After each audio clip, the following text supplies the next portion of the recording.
I was only 46 when I was diagnosed with young-onset dementia, and I had 3 young girls. The youngest was 9, and the other one was 14, and the eldest had just gone to uni. She was 19, so it was a big shock. This fellow wasn't there.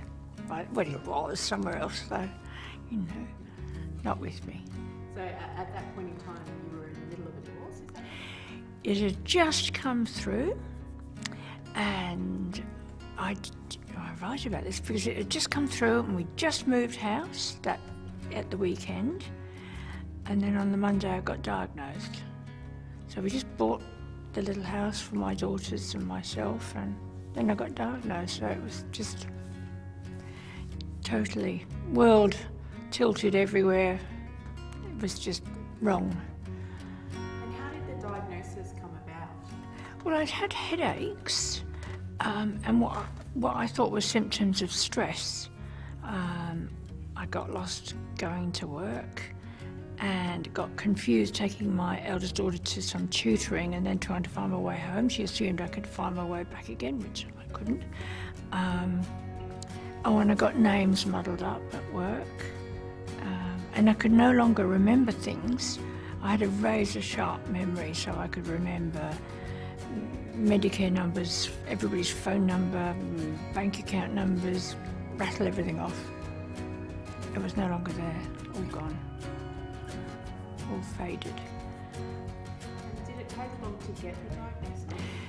No, that's made it even more of a shock.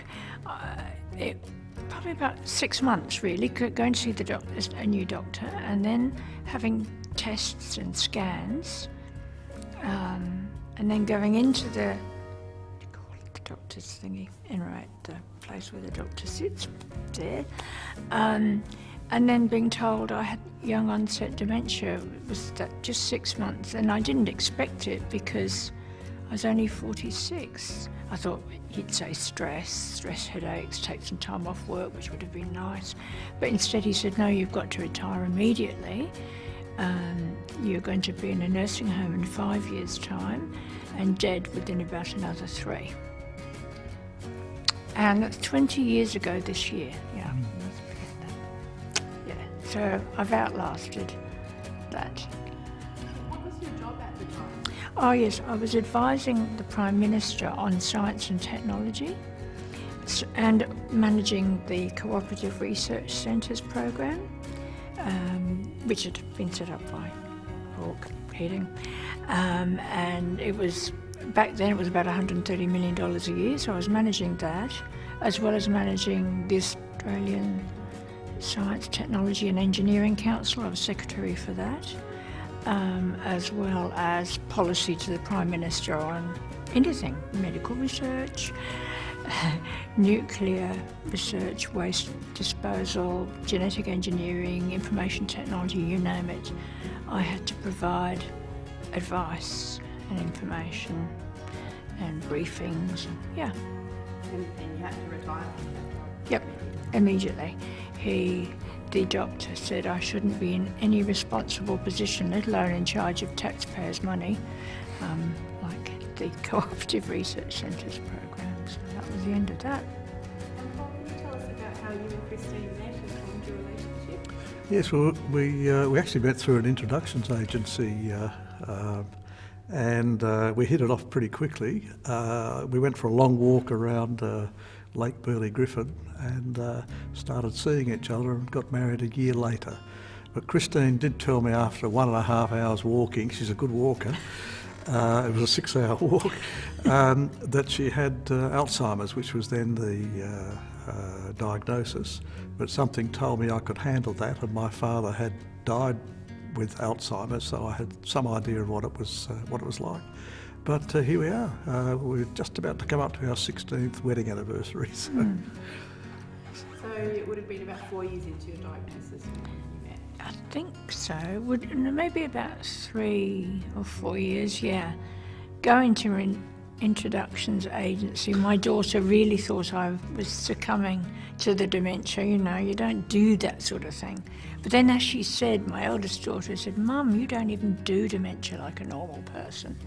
So yeah, I don't. No. No.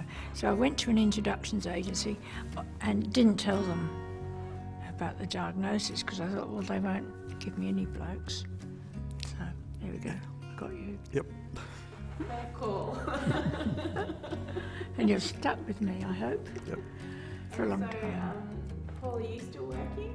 No, when we got married, I started to work reduced hours so I could spend more time with Christine. We decided that time was more important than money, and there was a lot to do. And as it turned out, it's been, 20 years of advocacy, basically. A lot of travel, a lot of going to conferences, talks, and so on. So I gradually was able to withdraw from full-time work and fully retired at the age of 55. And yeah, you two travel a lot discussing dementia, don't you? Yes. Yeah. Yes. So can you tell us about some of your trips? Oh, there was the round the world one. That was round the world in a month. It was 3 months. Weeks? Yeah, 3 months, yes. Yeah, went to you. I better do it. Yes. Yeah. Fair enough. Now, Christine was invited to address national Alzheimer's conferences in a number of countries, and I put together a trip which got us to India and France, Israel, South Africa, Brazil, Dominican Republic, Taiwan, and ending up in Japan, where we spent 10 days and a documentary film was made of that, and appearances on television. And Christine was the first person with the diagnosis of dementia to actually appear in public in Japan. And it really started a very, very concerted move in Japan to address dementia. And yeah. Same thing happened here too. Yep. That's very true. First person Yep. to come out with a diagnosis because everybody is ashamed. They still are. I think that's wrong. And so how did you come out, so to speak? I wrote a book. I've got 4 books now, but I wrote my first book. And there was an article in the Canberra Times called "Who's Alzheimer?" making jokes about Ronald Reagan. So I wrote to them saying, it's not a joke, it's a terminal illness. Why is it a joke? You wouldn't make jokes about other terminal illnesses. So they apologised, and then they did a full-page article on me. So that was coming out all right. And then a television program got in touch, and then there was a documentary on a commercial station. So after that, I'd come out. So 4 books, what are the different books about? Well, the first one's called "Who Will I Be When I Die?" and it's about being diagnosed and the fear of dying, not knowing who you're going to be, not knowing. The second one's called "Dancing with Dementia," and it's really about meeting Paul and all the advocacy work we did. And then the most recent one is called "Before I Forget." I've written a memoir, Penguin, to try and get something out before I forget about my life. And then there's a collection of my talks coming out as well called "Nothing About Us Without Us," because it's so often people with dementia are excluded from meetings about dementia because, well, I don't know why, because we're thought to be mindless empty shells. And yeah, we might find it difficult to get words out or understand what's going on, but we shouldn't be excluded. That's been my passion. Most definitely. Paul, are there certain coping mechanisms that you've developed throughout the years? Yes, one is patience. I've strangely enough, I've become very patient, haven't I? Yes, you have. Right, It's okay. yes. I do as much as I can around the house and in our sort of joint shared life so that Christine can focus on what she can do best, which is really writing, thinking, talking, encouraging, and that sort of thing. And generally coping, because you also do a running commentary so that I don't lose the thread of everything. So talking about where we're going and what we're doing, and recap. You do that. Yes. And then when I struggle for words, I usually manage to work out what you're trying to say. Yeah. Which is usually a lot of the time words have just. Yeah. I really got to try and last long enough for the medical research to find a cure for what I've got, because that's. Well, I've lasted a long time, but I just need a cure. Or something to stop it getting worse, because it's the words just going, and words used to be my thing.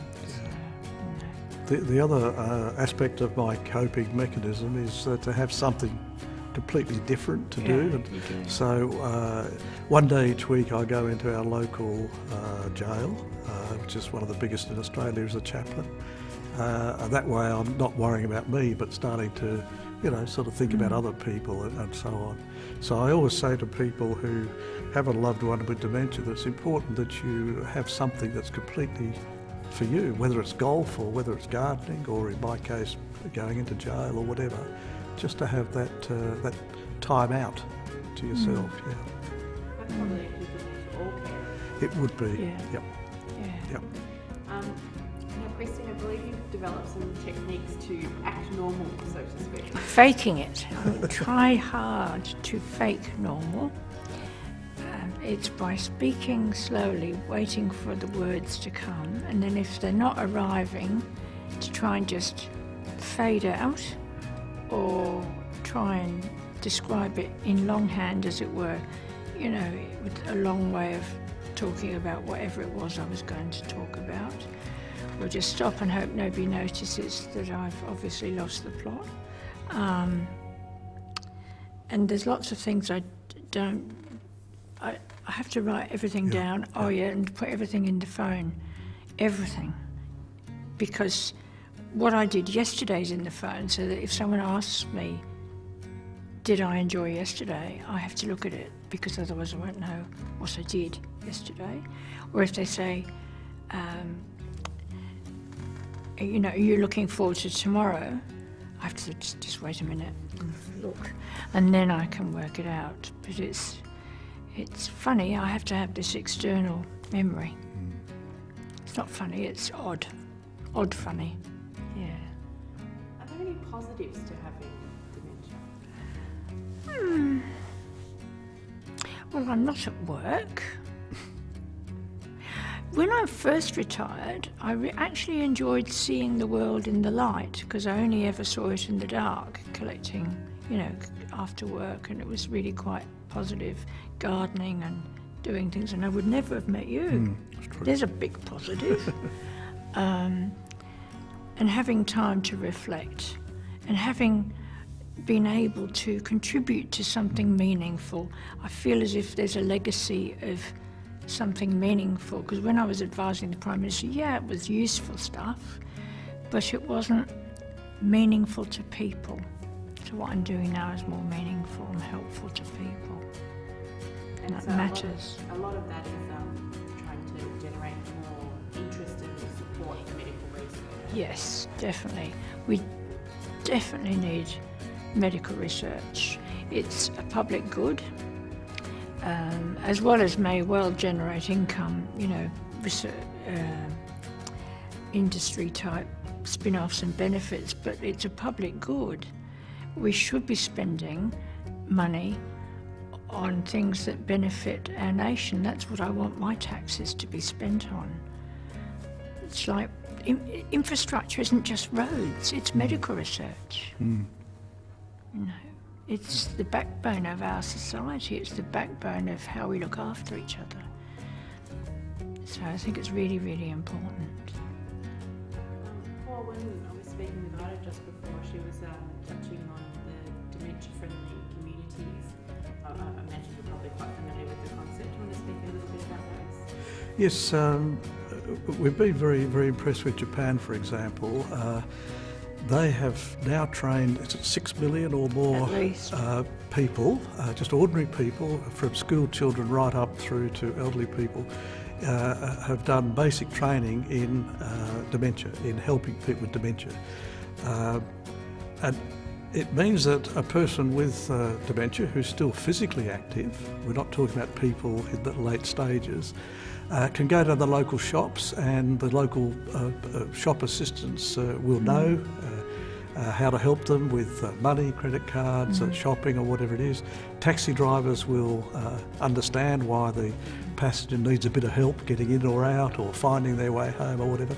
Bus drivers, airports and so on. And that's where we're trying to go in Australia, to develop an awareness and understanding of dementia so that it's not seen as something odd, it's not something you particularly want, but people are being diagnosed, and the longer they can stay home, the safer they're going to be, the better off everybody's going to be. And if the local community, through taxi drivers, shop assistants, even the assistants in a doctor's surgery, for example, having a basic understanding that this person may not actually remember what was said to them. It's not a question of saying, simply, I'll just wait there for 10 minutes, because 10 minutes later the person may well have forgotten why they're sitting there. But getting that understanding through so it normalises and assists people to stay as well as they can, as long as they can, yeah. Another important aspect that people with dementia are being asked what they want in Australia. What do they want from a dementia-friendly community? And near us there's a group running, and they've said they want better signage. Signs are very confusing. There are some signs now, more modern ones, that I just cannot work out at all. They just can totally confuse me. And then trying to make places more dementia friendly, not so many mirrors and shiny bits, and because light reflecting off shiny surfaces can look very confusing, and having floors that are different colours and shapes and patterns also is very difficult. So very practical. Yeah, and public toilets with the cubicle doors a different colour to the outer to the way out. It's very simple things which often would cost almost nothing to implement. Will just make people a lot safer and a lot more secure. Yeah. What can everyday people who may come across somebody who's living with dementia keep in mind in speaking with somebody or trying to help them? Definitely remember that we're not doing this on purpose. We're doing it because bits of our brain are missing, and we don't have access to those bits of the brain that will help us understand what's being said or speak clearly or find our way. That we're not doing it on purpose. I often wish I could wear a t-shirt with a picture of my brain scan on it with a big arrow, this is why, because there's nothing visible. It's an invisible illness or condition, as we're meant to say nowadays. I know there are other invisible conditions, but But it's not that you're being awkward when you can't answer a question. And when I can't get a word out, and I'm getting all angry because you don't understand me, but you can't possibly understand me because I'm talking rubbish. I'm not doing it on purpose. No. Yes, one very simple piece of advice is avoid open-ended questions. Don't say to somebody, what would you like to do? Rather say, would you like to do this or do that? And at least reduce the choice from sort of infinite to two. And give clues. Yeah. Don't say, did you enjoy yesterday? It'd be much better to say, did you enjoy going to the cafe yesterday and meeting up with some friends? Because that's more likely to help us find that memory. What's your greatest fear, Christine? Dying in a state of unknowing and not knowing my daughters.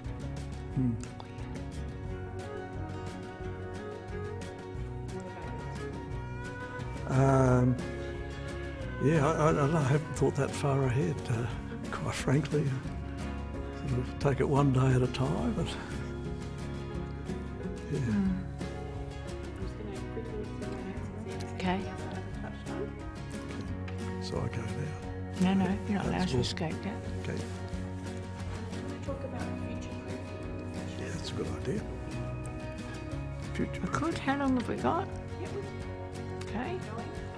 All right. Right, so I'll just say future-proofing and I'll let you go on. Okay. In my book, I talk about my reflections on my life and why I'm coping with this much brain damage. And I talk about the sorts of things that my mother did with me, games and memory games and puzzles and word games.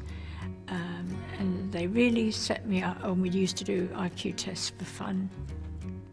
Really set me up for life, and I call it future-proofing, because I believe it future-proofed me to last all of this time with all this brain damage and still be able to speak, because, you know, I am still obviously speaking, more or less. So yes, I want us to be able to future-proof generations to come. One day, if there's enough medical research, dementia will be history. Then we won't need to future-proof, but until then, we really must try and make sure that our children have as good an education as possible. Memory games, IQ games, you know, spatial, visual, memory, all sorts of things my mother did with me. What are the 5 basic things that you could do now? Oh, could you try and remember that? You've got to look after your heart, that's that one. Eat healthily. Yep. Exercise. Enjoy socialising. And mentally challenge your brain. And those are shown to help prevent dementia. But I see no reason why, once you've got a diagnosis, you shouldn't carry on with all of those things to try and slow the functional decline. I can't, until there's medical research, I can't slow the actual damage, but I can try and make what's left in my brain work as best it can. I recall watching an interview with you that you did for Mira, and I think they were talking in that about your kind of an exceptional circumstance, Yeah. exceptional case. Get you to speak a little bit about that. Yeah, Professor Hodges from Neura, he certainly finds me remarkable, probably a bit of an enigma. He's seen one other case in Cambridge, I think, where someone's lasted this long, but I'm not meant to last this long, that's basically. And the amount of damage to my brain means there's a lot of connectivity problems, because it's shrunk and gaps, and even the connection between the 2 halves of the brain is thinning. Nothing can be done, and I'm losing a certain percentage About 4%. per year of brain. So I just have to keep on working. It's a bit like being on the sinking Titanic. I have to keep on running uphill to keep my feet dry. So yes, it's unusual to last this. It's extremely unusual to last this long, but there's no doubt there's something dramatically wrong. And how I experience it, apart from words gone, everything's slow. My thinking is slow, and trying to cope, everything's very hard work. It's hard to fake normal. Yeah.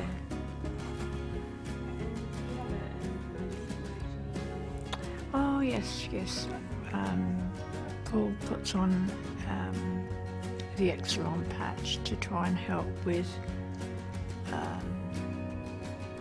functional thinking and things. And without that, I really do slow down.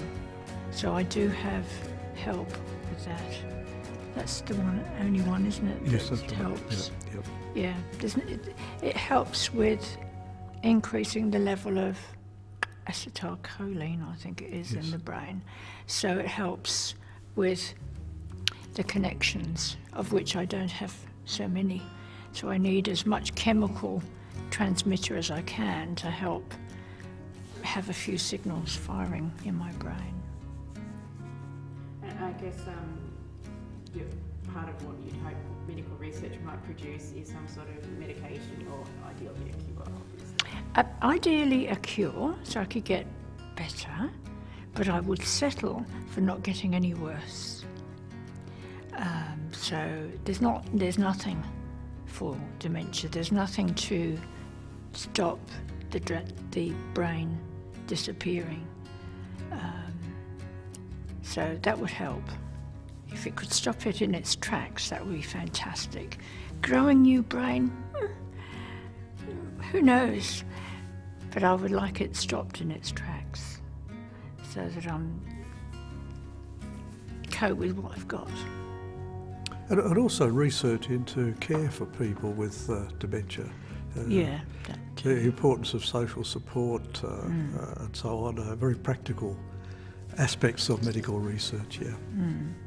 But for me, the vital one is stopping the disease process that I have. Unfortunately, there's over 100 different causes of dementia. Whether medical research is going to have to come up with over 100 different ways to stop it, I don't know.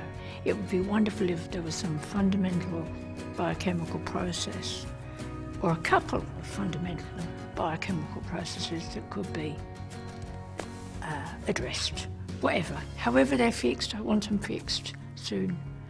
I don't think I can last too many more years. I don't know, it's not so good now.